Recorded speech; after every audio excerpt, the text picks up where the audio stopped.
Oh, yo! Episode 32 of the Bull-NA-ChinaShop podcast. We're doing a little late night version this week with a person I go back a long time with, about 7-8 years, I believe. 7 years, I think. 2010, I met this motherfucker.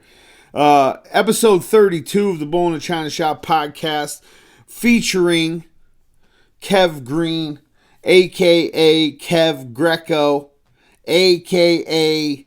Larry Birds, a.k.a. Mr. Bully Block himself, a.k.a. Mr. BRC now, but we'll get into that a little bit later. I've been knowing, like I said, I've been knowing Kev for, I think 2010. Kev, what do you think? Yeah, right around then, man. At the one of the first times I think we met was at the Blizzard, I believe, at the State Line Blizzard. Yeah, in Wisconsin. That was the first bully. That was actually, I think, the first bully show I went to. I don't know if that, I can't remember if that was January 2010. I know it was January. Yeah, for sure. Yeah, I think it was 2010. Because I know it was old. Or, I mean, it was cold as fuck, so I know it was in the wintertime. I know it was the first of the year, I know. But I made the trip from Pennsylvania out there to Wisconsin and was just like bit by the bug out there, man. You know? Because I feel like back then it was a little bit different. You know, it was a little different. My view on the whole hoopla was a little different. You know what I mean? Right. I think everybody's was. Well, I mean, I feel like anytime, the more you learn about something, you know, the more your view on that something's gonna change. I feel like. So I'm not upset about it. I think from then till now, as far as progression, both of us have made kind of a steady progression from 2010 to now 2017. What were you doing before that? What were you doing before I met you at the Blizzard in Wisconsin? Well, I met you in, I think it was 2010, so I was just getting into, I just had got into in 2009, getting introduced to the bully boards. I think it was maybe 2008.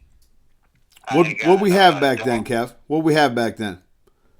Man, we call them, I mean, I don't know about you, but for most people I know call them bully-style pit bulls. And then, I don't know what you call them. You that's know, it. That's what everything was. That was bully-style pit bull. What, as far as you mentioned bully boards, was it the MSM boards then? Were you talking about the MSN message boards, or are you talking about the not the Elite Edge board yet? Yeah, no, I'm talking about the Midwest Bully Board by Outlaw Manny, and that's the first one I was introduced to. First, you know, the crazy thing is I got in a dog free out of the newspaper.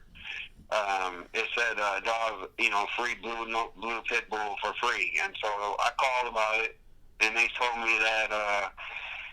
They had somebody else lined up to come get it, to come look at it, but they liked how I sounded better on the phone, so they would let me come look at it first.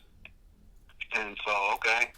And so I went over there. You know, I had pit bulls, you know, before when I was younger, like nothing serious though. You know, at the time I had like a basset hound, I think, and some other mix that I thought was a pit bull, but it wasn't. It turned out to be some other shit.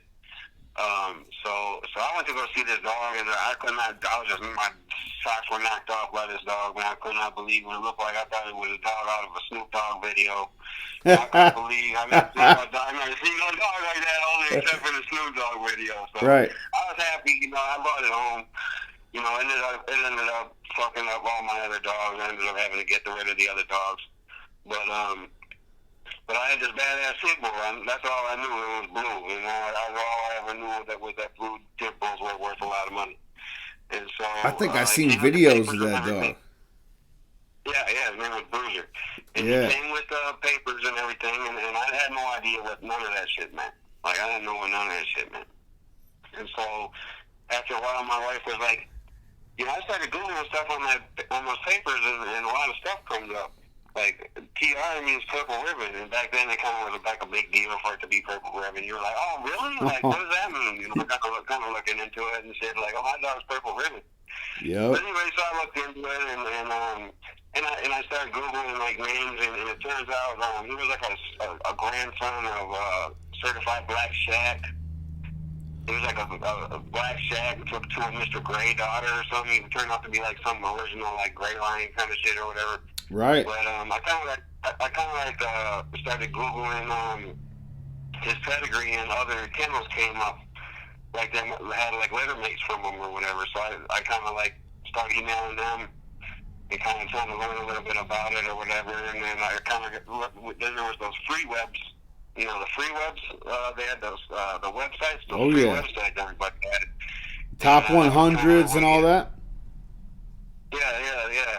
And the free webs, and you made your little kennel website, but then you had your message board at the end of it where people leave their comments, and that's how you could link to other people's websites and check them out and this and that.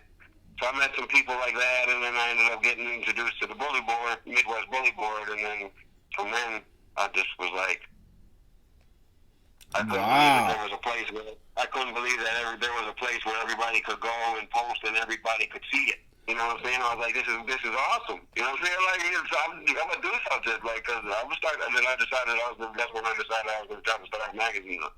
Cause I used to rap before all that, and that's what I was doing. And I kind of tried to break into this originally to just promote music amongst the bully people, but I got so involved into the bully stuff that I didn't really make no more music. But wrapped up in the dogs.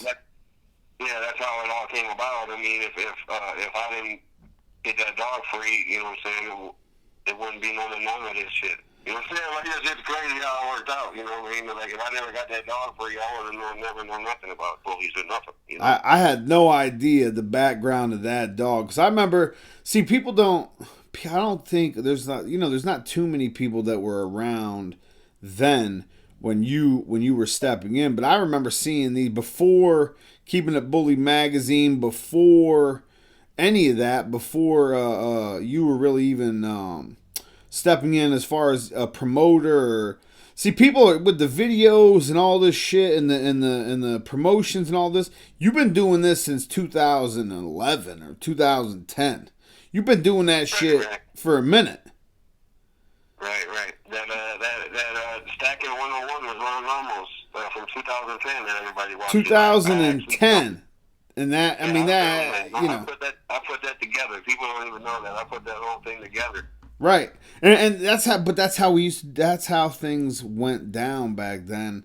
There was a meet and greet Friday night. People got together, shook hands. We chopped it up, checked out dogs, had a few adult beverages. People got to know each other, but I feel like I had no idea that Bruiser, right? I got the name right? Bruiser? Yeah, Bruiser, yeah. I mean, I remember watching videos from him in 2000, maybe 11, 2010 that you had made of him. I had no idea that was a free dog out of the paper. And it's crazy.